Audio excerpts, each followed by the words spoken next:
que acontece? O objetivo de hashing para a gente de banco ou de TI é exatamente organizar de uma maneira mais uniforme alguma coisa que você vai estar manipulando.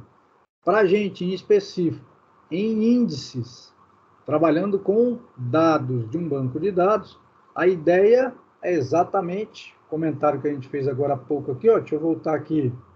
Se São Paulo é um volume muito grande de clientes desse banco que eu estou chamando de instituição financeira, onde tem muitos clientes em São Paulo, a ideia de 3, né? É o volume maior do que Brasília, que tem 2, e Brasília tem muito mais do que Recife.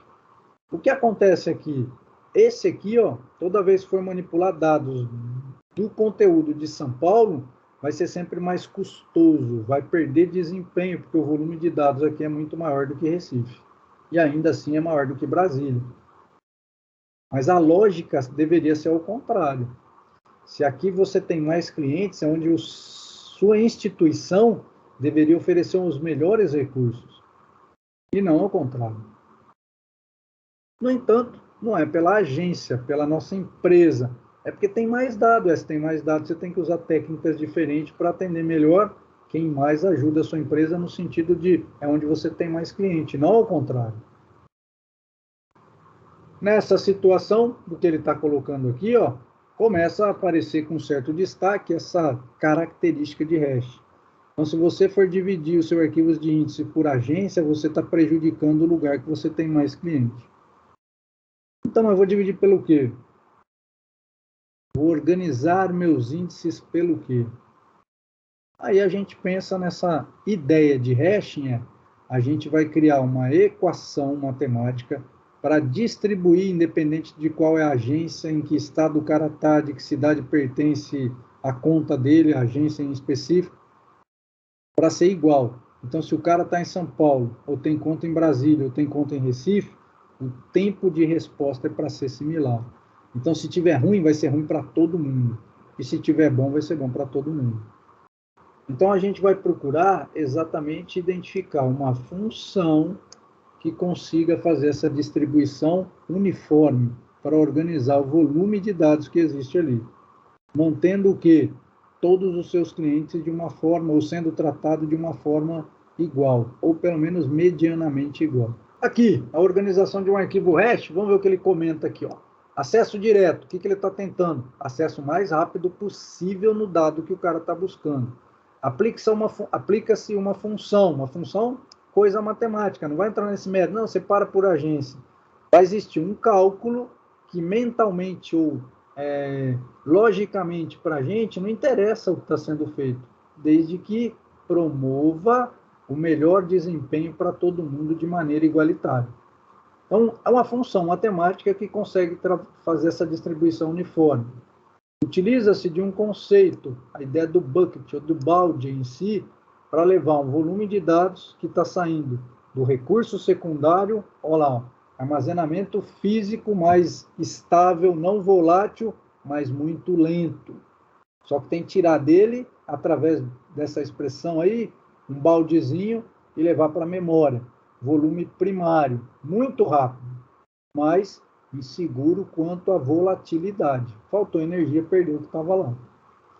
Normalmente equivalente a um bloco de disco, olha a ideia do bloquinho aqui, Estamos começando a gastar muito o quê? Em palavras físicas, de projeto físico, é do sistema operacional falando com o sistema gerenciador de banco de dados. Porém, ele pode denotar um valor maior ou menor que um bloco do disco. E aí vai ter que transferir um volume de dados através de muitos baldes para a memória. E isso toma tempo, diminui desempenho e deixa o cliente infeliz. Então, função hash. 2 itens importantes, essa expressão da aleatória é que dá para entender fácil, falando, não, as agências nossas estão separadas aí fisicamente em arquivos de índices, seja esparso ou denso, mas em cima da agência. Então, você tem mais cliente numa agência tal, vai cair na situação do exemplo que eu dei. O volume de mais quantidade de clientes que você tem são os que você trata pior, quando na verdade deveria ser diferente. Então, a ideia muito lógica que a gente entende fácil, ela não é uniforme. Então, trabalhar com uniformidade. A gente vai procurar uma função de hash para exatamente ajudar ao nosso sistema sempre responder de uma maneira mediana igual para todo mundo. Vamos ver aqui, ó. Observe as escolhas de uma função hash sobre um arquivo conta. Similar ao que a gente estava olhando nos desenhos que estão slides aí para trás, usando a chave de procura nome da agência. Então, igualzinho está lá. Decidiu-se a existência de 27 buckets, ou seja, nosso país tem 26 estados mais o Distrito Federal. Função simples, inclusive para a gente entender, a gente que eu falo é a gente humano, mas não distribui uniformemente os dados. E aí está dando um exemplo aqui entre São Paulo e Maranhão. Neste outro exemplo, aplica-se uma característica típica de função hash. Então, ele está fazendo alguns cálculos sobre um dado que existe armazenado para decidir aonde é ou qual bucket que ele vai pertencer. Cada tuplo. Uma função simples calcularia, é um exemplo simples e bobinho aqui, ó, a soma das representações binárias dos caracteres de uma chave de procura. Vamos supor que fosse a matrícula dos alunos.